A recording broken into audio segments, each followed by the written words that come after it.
ಸನ್ಮಾನ್ಯ ಅಧ್ಯಕ್ಷರೇ, ಈ ಸಹಕಾರ ಕ್ಷೇತ್ರ ಬಹಳ ದೊಡ್ಡದು, ಬಹಳ ಇತಿಹಾಸ ಇದೆ. ಸರ್ಕಾರಕ್ಕಿಂತ ದೊಡ್ಡದು.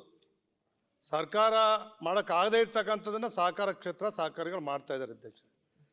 ಅಧ್ಯಕ್ಷರೇ, ಈ ಭಾರತ ದೇಶದ ಪ್ರಪ್ರಥಮ ಪ್ರಧಾನಮಂತ್ರಿಗಳಾಗಿದ್ದಂಥ ಜವಾಹರ್ಲಾಲ್ ನೆಹರೂರವರು ಪಂಚವಾರ್ಷಿಕ ಯೋಜನೆಯಲ್ಲಿ ಈ ಸಹಕಾರ ಕ್ಷೇತ್ರಕ್ಕೆ ಹೆಚ್ಚು ಒತ್ತನ್ನು ಕೊಟ್ಟಂಥವ್ರು. ಅದಕ್ಕೋಸ್ಕರನೇ ನಾವು ಅವ್ರೇನು ಹೇಳ್ತಾರೆ, ಭಾರತ ದೇಶಕ್ಕೆ ಸಹಕಾರ ಕ್ಷೇತ್ರ ಆರ್ಥಿಕ ಹೆಬ್ಬಾಗಿಲು. ಪ್ರಧಾನಮಂತ್ರಿಗಳು ಹೇಳಿರ್ತಕ್ಕಂಥದ್ದು, ಒತ್ತು ಕೊಟ್ಟಿರ್ತಕ್ಕಂಥದ್ದು. ಅದಕ್ಕೋಸ್ಕರ ಏನು ಮಾಡ್ತಾ ಇದ್ದೇವೆ ನಾವು, ನವೆಂಬರ್ 14ನೇ ದಿನ ರಾಷ್ಟ್ರದಾದ್ಯಂತ ಜವಾಹರ್ಲಾಲ್ ನೆಹರು ಅವರ ಜಯಂತ್ಯೋತ್ಸವನ ಆಚರಣೆ ಮಾಡ್ತೇವೆ. 7 ದಿನಗಳ ಕಾಲ ಆಚರಣೆ ಮಾಡ್ತೇವೆ. ಸಹಕಾರ ಕ್ಷೇತ್ರದ ಬಗ್ಗೆ, ಹಾಗೂ ಹೋಗುಗಳ ಬಗ್ಗೆ, ಚರ್ಚೆ ಬಗ್ಗೆ, ಕುಂಠಿತ ಅಭಿವೃದ್ಧಿ ಬಗ್ಗೆ ಜವಾಹರ್ಲಾಲ್ ನೆಹರು ಅವರು ಕೊಟ್ಟಿದ್ದಾರೆ ಕೊಡುಗೆ. ಶ್ರೀಮತಿ ಇಂದಿರಾ ಗಾಂಧಿ ಅವರು 1969ರಲ್ಲಿ ಬ್ಯಾಂಕ್ಗಳ ರಾಷ್ಟ್ರೀಕರಣ ಮಾಡ್ತಾರೆ. ವಾಣಿಜ್ಯ ಬ್ಯಾಂಕ್ಗಳನ್ನ ಹಳ್ಳಿಗಳಿಗೆ ಹೋಗಿ ಹಳ್ಳಿ ಅಭಿವೃದ್ಧಿ ಮಾಡಿ, ವ್ಯವಸಾಯಕ್ಕೆ ಸಾಲ ಕೊಡಿ, ಕುಟುಂಬಗಳ ಅಭಿವೃದ್ಧಿ ಮಾಡಿ ಅಂತ ಕೊಡ್ತಾರೆ. 69ನೇ ಇಸ್ವಿಯಲ್ಲಿ ರಾಷ್ಟ್ರೀಕರಣ ಮಾಡ್ತಾರೆ. ಆದರೆ ಕೇವಲ 5 ವರ್ಷಗಳಲ್ಲಿ ವಾಣಿಜ್ಯ ಬ್ಯಾಂಕ್ಗಳು ಮತ್ತೆ ವಾಪಸ್ ಹೋಗ್ತವೆ. ಕೊಡ್ಲಿಕ್ಕೆ ಆಗಲ್ಲ ಅವ್ರ ಕೈಲಿ. ಕೃಷಿಗೆ, ವ್ಯವಸಾಯಕ್ಕೆ ಸಾಲ ಕೊಡ್ಲಿಕ್ಕೆ ಆಗೋದಿಲ್ಲ ಅವ್ರಿಗೆ. ರೈತರನ್ನ ಉಳಿಸ್ಲಿಕ್ಕೆ ಆಗೋದಿಲ್ಲ ಅವ್ರಿಗೆ. ವಾಪಸ್ ಹೋಗ್ತಾರೆ. ಮತ್ತೆ ಸಹಕಾರ ತೆಕ್ಕೆಗೆ ಸಹಕಾರ ಸಂಘಗಳು 74-75 ದಿವಸ ಮತ್ತೆ ವಾಪಸ್ ಬರ್ತವೆ ಅಧ್ಯಕ್ಷರೇ. ಅದಾದಮೇಲೆ ಅಧ್ಯಕ್ಷರೇ, ಮನಮೋಹನ್ ಸಿಂಗ್ರವರು ಪ್ರಧಾನಮಂತ್ರಿಗಳಾಗಿದ್ದಂಥ ಸಂದರ್ಭದಲ್ಲಿ ಪ್ರೊಫೆಸರ್ ಎ ವೈದ್ಯನಾಥನ್ ಅವರ ವರದಿಯನ್ನು ಜಾರಿಗೆ ತರ್ತಾರೆ. ಒಂದು ನಬಾರ್ಡು, ಒಂದು ರಾಜ್ಯ ಸರ್ಕಾರ, ನಾವು 3 ಪಾರ್ಟಿಗಳು ಒಪ್ಪಂದಕ್ಕೆ ಸಹಿ ಹಾಕಿದ್ದೇವೆ. ಆವಾಗ 600 ಚಿಲ್ಲರೆ ಕೋಟಿ ಹಣವನ್ನು ಕೇಂದ್ರ ಸರ್ಕಾರದಿಂದ ಈ ಫ್ಯಾಕ್ಸ್ಗಳಿಗೆ ಕೊಡ್ತಾರೆ. ಫ್ಯಾಕ್ಸ್ಗಳ ಅಭಿವೃದ್ಧಿಗೋಸ್ಕರ ಕೊಡ್ತಾರೆ. ಇವತ್ತು ಇಂಥ ವರದಿಯಲ್ಲಿ ಫ್ಯಾಕ್ಸ್ಗಳಿಗೆ ಯಾವ ನಾಮನಿರ್ದೇಶನವನ್ನು ಮಾಡಬಾರ್ದು ಅಂತಕ್ಕಂಥ ಒಂದು ಕಂಡೀಷನ್ನು ಕೂಡ ಮಾಡಿ ಹಣವನ್ನು ಬಿಡುಗಡೆ ಮಾಡಿದ್ದಾರೆ. ಇದು ಮನಮೋಹನ್ ಸಿಂಗ್ರವರ ಪ್ರಧಾನಿಗಳ ಸರ್ಕಾರದ ಒಪ್ಪಂದ ಜೊತೆ ತೀರ್ಮಾನ, ರಾಜ್ಯ ಸರ್ಕಾರದ ತೀರ್ಮಾನ. ಅವತ್ತು ಲಕ್ಷ್ಮಣ ಸವದಿಯವರು ಇದ್ರು ಅಂತ ಕಾಣ್ತದೆ. ಅವತ್ತು ನಾನು ಮಂತ್ರಿ ಆದಾಗ ಪ್ರಾರಂಭ ಆಯಿತು. 2012 ಸಂಪೂರ್ಣ ಜಾರಿ ಬಂತು. ಸನ್ಮಾನ್ಯ ಅಧ್ಯಕ್ಷರೇ, ಅದಲ್ಲದೆ ಮನಮೋಹನ್ ಸಿಂಗ್ ಅವರು 72,000 ಕೋಟಿ ಸಾಲನೂ ಮನ್ನಾ ಮಾಡಿದ್ದಾರೆ. ಅಭಿನಂದಿಸ್ತೇವೆ ಇದಕ್ಕೆಲ್ಲಕ್ಕೂ ಕೂಡ. ಕೇಂದ್ರ ಸರ್ಕಾರಗಳು, ನಿಮ್ಮದೇ ಆದಂಥ ಸರ್ಕಾರಗಳು ಈ ರೀತಿ ಮಾಡಿರುವಾಗ ಈ ಸಹಕಾರ ಕ್ಷೇತ್ರದ ಚಿತ್ರಣವನ್ನು ಅಧ್ಯಕ್ಷರೇ ತಮ್ಗೆ ಹೇಳಲಿಕ್ಕೆ ಬಯಸ್ತೇನೆ. ಅಧ್ಯಕ್ಷರೇ, ನಮ್ಮ ರಾಜ್ಯದಲ್ಲಿ 46,282 ಸಹಕಾರ ಸಂಘಗಳು ನೋಂದಣಿಯಾಗಿದ್ದಾವೆ. 40,126 ಸಹ ಸಂಘಗಳು ಕಾರ್ಯನಿರ್ವಹಿಸುತ್ತಿವೆ. ಇವುಗಳಲ್ಲಿ 2,76,00,000 ಸದಸ್ಯರಿದ್ದಾರೆ. ಸಹಕಾರ 1,50,000 ಕೋಟಿ ಠೇವಣಿ ಇದೆ. 2,25,000 ಕೋಟಿ ದುಡಿಯೋ ಬಂಡವಾಳ ಇದೆ. ಈ ಸಹಕಾರ ಸಂಘಗಳಲ್ಲಿ 6,043 ಪ್ರಾಥಮಿಕ ಕೃಷಿ ಪತ್ತಿನ ಸಹಕಾರ ಸಂಘಗಳು, 15,560 ಹಾಲು ಉತ್ಪಾದಕರ ಸಹಕಾರ ಸಂಘಗಳು, 262 ಪಟ್ಟಣ ಸಹಕಾರ ಬ್ಯಾಂಕ್ಗಳು, 7,213 ಮಹಿಳಾ ಸಹಕಾರ ಸಂಘಗಳು, 609 ಪರಿಶಿಷ್ಟ ಜಾತಿ ಪರಿಶಿಷ್ಟ ಪಂಗಡದ ಸಹಕಾರ ಸಂಘಗಳು ಸೇರಿದಂತೆ ಕ್ರೆಡಿಟ್ ಸೊಸೈಟಿಗಳು 4,500ಗಳು ಸೇರಿದಂತೆ 50 ಹೆಚ್ಚಕ್ಕೂ ವಿವಿಧ ರೀತಿಯ ಸಹಕಾರ ಸಂಘಗಳಿದ್ದಾವೆ. ಅಧ್ಯಕ್ಷ, 50ಕ್ಕಿಂತ ಹೆಚ್ಚು ವಿವಿಧ ರೀತಿಯ ಸಹಕಾರ ಸಂಘಗಳು ರಾಜ್ಯದ ಸೇವೆ ಸಲ್ಲಿಸ್ತಾ ಇದ್ದಾವೆ. SC ST ಸಹಕಾರ ಸಂಘಗಳು 609 ಇದ್ದಾವೆ. ಕರ್ನಾಟಕ ಸಹಕಾರ ಸಂಘಗಳ ಅಧಿನಿಯಮ 1959 ಕರ್ನಾಟಕ ಸೌಹಾರ್ದ ಸಹಕಾರಿ ಕಾಯ್ದೆಯಡಿ ಸೂಕ್ತ ತಿದ್ದುಪಡಿಗಳನ್ನು ತರುವ ಸರ್ಕಾರವೇ ಶ್ರೀ ಲಕ್ಷ್ಮಣ ಸಂಪತ್ ಸವದಿ ಮಾನ್ಯ ಶಾಸಕರು ಇವರ ಅಧ್ಯಕ್ಷತೆಯಲ್ಲಿ ಸಮಿತಿಯನ್ನು ರಚಿಸಿದ್ದಾರೆ. ನಾನು ಸೇರಿದಂತೆ SR ಪಾಟೀಲ್, ಮಾಜಿ ವಿಧಾನ ಪರಿಷತ್ ಸೇರಿದಂತ SR ಪಾಟೀಲ್ ಅವರು, ಹಾಗೂ ಬೀಳಗಿ ಸಹಕಾರಿ ಸಕ್ಕರೆ ಕಾರ್ಖಾನೆ ಬೀಳಗಿ ಬಾಲ್ಕೋಟೆ ಅರಬೈಲ್ ಶಿವರಾಮ್ ಅವರು ಮಾಜಿ ಮಂತ್ರಿಗಳು. ಬಹಳಷ್ಟು ವಿವರ ತಾವೆಲ್ಲ ಕೊಡ್ತಾ ಇದ್ರಿ, ಸಂತೋಷ. ಅಲ್ಲ, ನಿಮ್ಗೆ ಬಹಳಷ್ಟು ಅನುಭವ ಮತ್ತು ವಿಚಾರ ಬಹಳ ಚೆನ್ನಾಗಿ ಗೊತ್ತಿದೆ, ವಿವರಗಳು ಕೊಡ್ತಾ ಇದ್ದೀರಿ. ಈಗ ಬಿಲ್ಲಿನ ಸಮಸ್ಯೆ ಅಧ್ಯಕ್ಷ, ಅಲ್ಲಿಗೆ ಬರ್ತೀನಿ ಅಧ್ಯಕ್ಷರೇ. ಇದೇ ನೋಡಿ, ಕಮಿಟಿ ಇದೆ ಹೇಳ್ತಾ ಇದ್ದೀನಿ, ಯಾರ್ಯಾರು ಇದೀವಿ ಅಂತೇಳಿ. ಅಲ್ಲಿ ಮಾಜಿ ಮಂತ್ರಿಗಳು ಅರಬೈಲ್ ಶಿವರಾಮ್, ಕೆ ಷಡಾಕ್ಷರಿ ಅವರು ತುಮಕೂರು ಶಾಸಕರಿದ್ದಾರೆ ಅಧ್ಯಕ್ಷರೇ, ತಿಪ್ಟೂರು ಶಾಸಕರು, MN ರಾಜೇಂದ್ರ ಕುಮಾರ್ ಇದ್ದಾರೆ, HS ರಮಣಾರೆಡ್ಡಿ ಅಧಿಕಾರಿ ಇದ್ದಾರೆ, ನಾಗರಾಜ ಅಧಿಕಾರಿ ಇದ್ದಾರೆ. ಈ ಸಮಿತಿಯ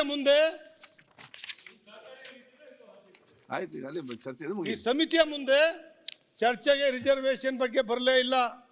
ರಾಜಣ್ಣವ್ರು ಹೇಳಿದರು, ನಿಜ, ಮಹಾಸಭೆ ಚುನಾವಣೆ ವೆಚ್ಚ ಜಾಸ್ತಿ ಆಗ್ತಾ ಇದೆ, ಆನೆ ಖರ್ಚಾಗ್ತಾ ಇದೆ, ಕಡಿಮೆ ಮಾಡಿದ್ದೀರಿ, ಅಭಿನಂದಿಸ್ತೀವಿ. ಅದ್ರ ಬಗ್ಗೆ ಸುದೀರ್ಘ ಅನುಭವ ಇದೆ ನಿಮಗೆ. ಇವತ್ತು ಈ ಸಂದರ್ಭದಲ್ಲಿ ಇವತ್ತೇನು ಅಂದು ಅಧ್ಯಕ್ಷರೇ ಲಾಲ್ ಬಹದ್ದೂರ್ ಶಾಸ್ತ್ರಿ ಅವರು ಡಾಕ್ಟರ್ ವರ್ಗೀಸ್ ಕುರಿಯನ್ ಅವ್ರನ್ನ ಕರೆದು ಕೇಳ್ತಾರೆ, NDDB ರಾಷ್ಟ್ರೀಯ ಹೈನುಗಾರಿಕೆ ಅಧ್ಯಕ್ಷ ಆಗಬೇಕು ಅಂತ. ಅವ್ರು ಹೇಳ್ತಾರೆ, ರಾಜಕೀಯ ಹಸ್ತಕ್ಷೇಪ ಇಲ್ಲದೆ ಇದ್ದರೆ ಮಾತ್ರ ನಾನು ಅಧ್ಯಕ್ಷ ಆಗ್ತೀನಿ ಅಂತ. ಆ ಷರತ್ತಿಗೆ ಒಪ್ಪಿ ಅವ್ರನ್ನ ಅಧ್ಯಕ್ಷ ಮಾಡಿದ್ದಾರೆ. ಇವತ್ತು ರಾಷ್ಟ್ರದಾದ್ಯಂತ ಹಾಲಿನ ಹೊಳೆ ಹರಿತಾ ಇದೆ, ಹಾಲು ತುಪ್ಪ ಸಮೃದ್ಧವಾಗಿದ್ದಾರೆ ಅಂದರೆ ಡಾಕ್ಟರ್ ಕುರಿಯನ್ ಅವರು.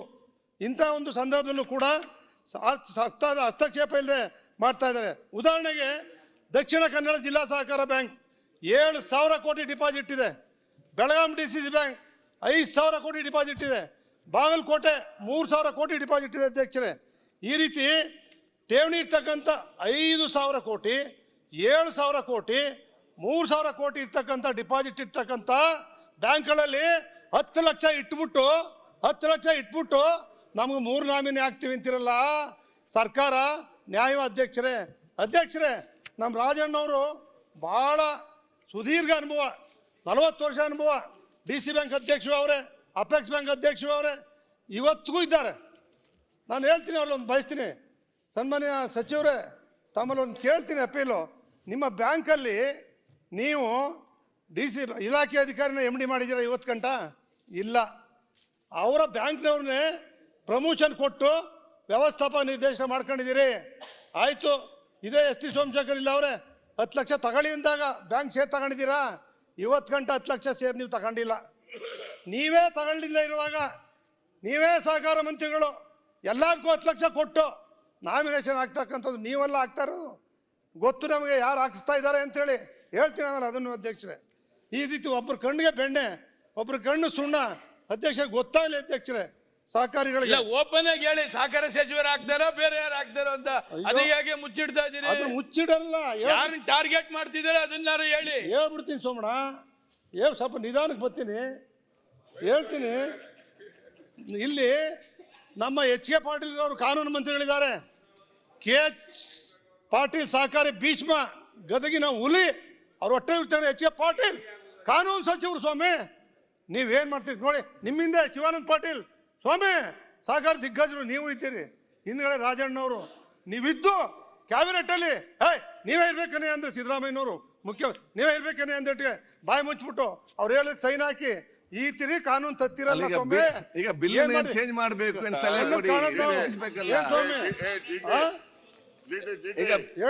ಹೇಳಿ ಬಿಡ್ಲಿ, ಅವ್ರ ಪಾಯಿಂಟ್ಸ್ ಹೇಳಿ ಬಿಡ್ಲಿ. ಪಾಪ ಮುಖ್ಯಮಂತ್ರಿ ಸಹಕಾರ ಕ್ಷೇತ್ರ ಕಂಡು ಆಗಲ್ಲ ಅವ್ರಿಗೆ. ಈಗ ಬಿಲ್ ಆಗಿ ಏನ್ ಚೇಂಜಸ್ ಮಾಡಬೇಕು ಅಂತ ಹೇಳ್ಬಿಡಿ.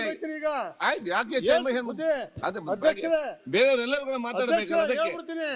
ಯಾಕೆಂದ್ರೆ ಅವ್ರು ಜಿಲ್ಲಾ ಪಂಚಾಯತ್, ತಾಲೂಕ್ ಪಂಚಾಯತ್, ಗ್ರಾಮ ಪಂಚಾಯತ್ ಹೋಲಿಕೆ ಮಾಡಿದ್ರಲ್ಲ, ಏನು ವ್ಯತ್ಯಾಸ ಇದನ್ನ ಹೇಳ್ತೀನಿ ಅಧ್ಯಕ್ಷ. ಸ್ವಲ್ಪ ಟೈಮ್ ಕೊಡಿ ಅಧ್ಯಕ್ಷರೇ, ಸ್ವಲ್ಪ ದೊಡ್ಡ ವಿಚಾರ ಇದು, ಸ್ವಲ್ಪ ಟೈಮ್ ಕೊಡಿ. ಸನ್ಮಾನ್ಯ ಅಧ್ಯಕ್ಷರೇ, ಪ್ರಪಂಚದಲ್ಲಿ 180 ವರ್ಷ ಆಗಿದೆ ಚಳವಳಿ ಪ್ರಾರಂಭ ಆಗಿ, ನಮ್ಮ ದೇಶದಲ್ಲಿ 120 ವರ್ಷ ಆಗಿದೆ ಅಧ್ಯಕ್ಷರೇ. ಇವತ್ತು ಜಗತ್ತಿಗೆ ದಾರಿ ದೀಪ ಇದು. ಸನ್ಮಾನ್ಯ ಅಧ್ಯಕ್ಷರೇ, ಜಗತ್ತಿನ ಸಹಕಾರ ವ್ಯವಸ್ಥಿತ ಪ್ರೋತ್ಸಾಹಿಸುವ ದೃಷ್ಟಿಯಿಂದ ಅಂತಾರಾಷ್ಟ್ರೀಯ ಸಹಕಾರ ಮೈತ್ರಿ ಇಂಟರ್ನ್ಯಾಷನಲ್ ಕೋಆಪರೇಟಿವ್ ಅಲೈನ್ಸ್ ICA ಎಂಬ ಸಂಸ್ಥೆಯನ್ನು 1895ರಲ್ಲಿ ಸ್ಥಾಪಿಸಲಾಗಿದೆ. ಈ ಸಂಸ್ಥೆಯು ನೀಡಿರುವ ಸಹಕಾರದ ವಿವರಣೆಯಲ್ಲಿ ಸಹಕಾರ ಸಂಘವು ಸ್ವಾಯತ್ತ ಸಂಸ್ಥೆ ಎಂಬುದಾಗಿ ಹೇಳಿರುತ್ತದೆ. ICA ಸಂಸ್ಥೆಯು ಅಂಗೀಕರಿಸುವ 7 ಸಹಕಾರ ತತ್ವಗಳ ಪೈಕಿ ಪ್ರಜಾಪ್ರಭುತ್ವ, ಹತೋಟಿ ಮತ್ತು ಸ್ವಾಯತ್ತತೆ ಮತ್ತು ಸ್ವಾತಂತ್ರ್ಯ ಕಾರ್ಯಾಚರಣೆ ಈ 2 ತತ್ವಗಳು ಸೇರಿದ್ದಾವೆ ಅಧ್ಯಕ್ಷರೇ.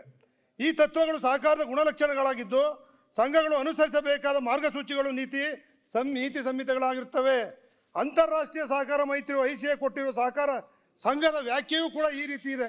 ಸಹಕಾರ ಸಂಘ ಸಂಸ್ಥೆ ಎಂದರೆ ಒಂದು ಜಂಟಿ ಸ್ವಾಮ್ಯದ ಒಂದು ಪ್ರಜಾಪ್ರಭುತ್ವ ನಿಯಂತ್ರಿತ ಉದ್ಯಮದ ಮೂಲಕ ಅವರ ಸಾಮಾನ್ಯ ಆರ್ಥಿಕ, ಸಾಮಾಜಿಕ, ಸಾಂಸ್ಕೃತಿಕ ಅಗತ್ಯಗಳನ್ನು, ಆಕಾಂಕ್ಷೆಗಳನ್ನು ಪೂರೈಸಲು ಸ್ವಯಂ ಪ್ರೇರಣೆಯಿಂದ ಒಗ್ಗೂಡುವ ವ್ಯಕ್ತಿಗಳ ಸ್ವಾಯತ್ತ ಸಂಸ್ಥೆಯಾಗಿದೆ. ಈಗ ನೀವು ಕೋಆಪರೇಟಿವ್ ಚರ್ಚೆ ಮಾಡಿ,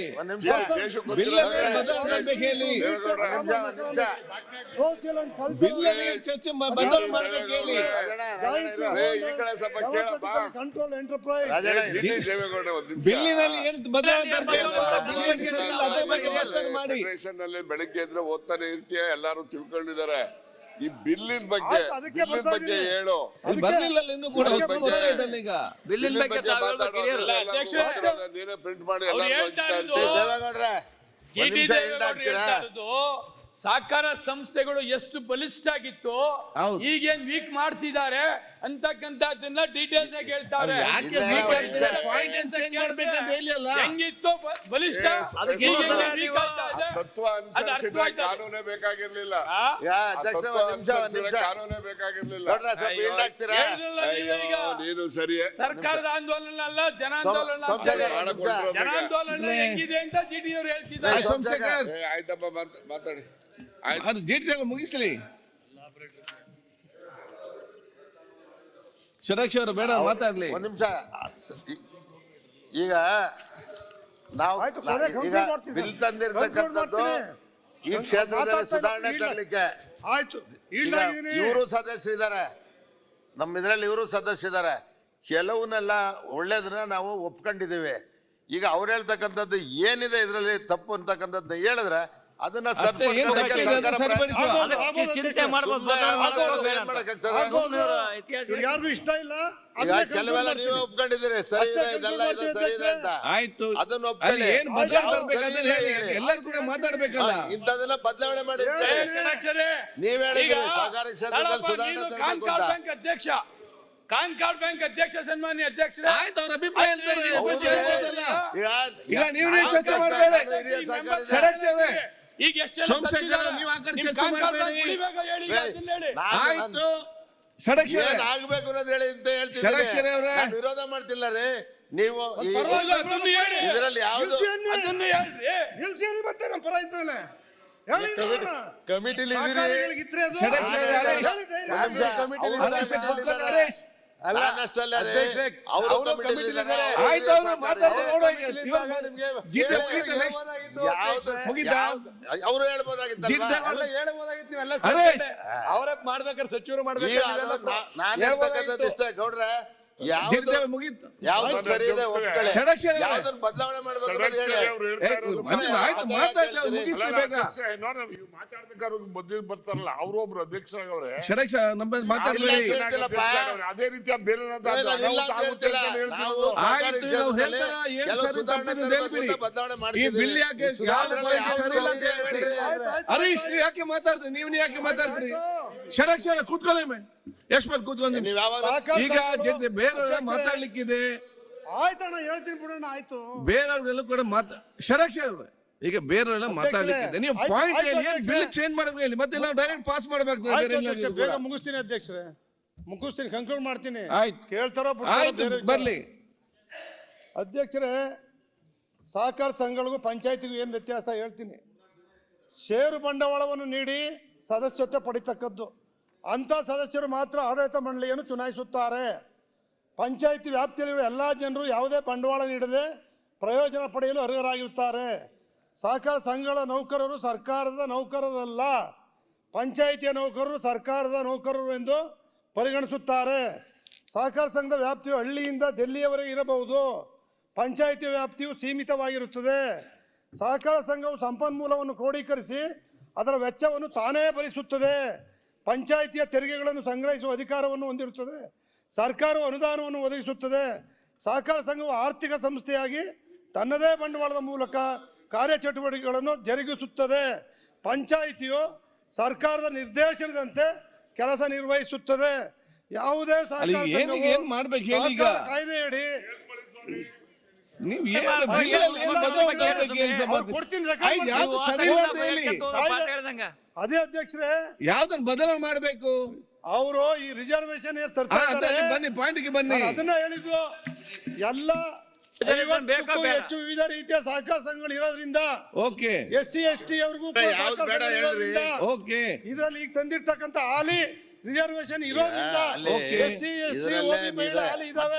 ಓಕೆ, ಸಾಕ ಫ್ಯಾಕ್ಸ್ ಗಳಿಗೆ ಅಮಿತ್ ಶಾ ಅವರು ಫ್ಯಾಕ್ಸ್ ಗಳಿಗೆ ಕಂಪ್ಯೂಟರೈಸ್ ಮಾಡ್ತಾ ಇದ್ದಾರೆ Okay. ಅಭಿವೃದ್ಧಿ ಪಡಿಸಕ್ಕೆ. ನೀವು ದಯಮಾಡಿ ಇವತ್ತೇನು ರಿಸರ್ವೇಶನ್ ತಂದಿದ್ದೀರಿ ಸರಿ. ಇದನ್ನ ದಯಮಾಡಿ ಮಾಡಕ್ ಕೂಡ್ದು correct. ಇದನ್ನ ತಡಿಬೇಕು, ಉಳಿದವನ್ನ ಮಾಡ್ಬೇಕು, Okay. ಇದನ್ನ ನಿಲ್ಸ್ಬೇಕು ಅಂತ ಹೇಳಿ Correct. ಅವ್ರ ಕೈ ಮುಗಿದು ಪ್ರಾರ್ಥನೆ ಸರಿ. ರಾಜ್ಯ ಸಹಕಾರಿಗಳ ಪರವಾಗಿ ರಾಜ್ಯದ ದೊಡ್ಡ ಸಹಕಾರಿ ಇದನ್ನ ನಿಲ್ಸ್ಬೇಕು ನೀವು. ಓಕೆ ನೀವು ಸಹಕಾರಿ ದಯವಿಟ್ಟು ನಿಲ್ಸ್ಬೇಕು ನೀವು. ಯತ್ನಾಳ್ ಅವರು- ಅಲ್ಲಲ್ಲ, ಯತ್ನಾಳ್ ಅವರು- ಕೆಲ್ಸ ನ್ಯೂಸ್ ಫಸ್ಟ್ ನಿರ್ಭೀತಿಯಿಂದ ನಿಮ್ಮ ಪರವಾಗಿ.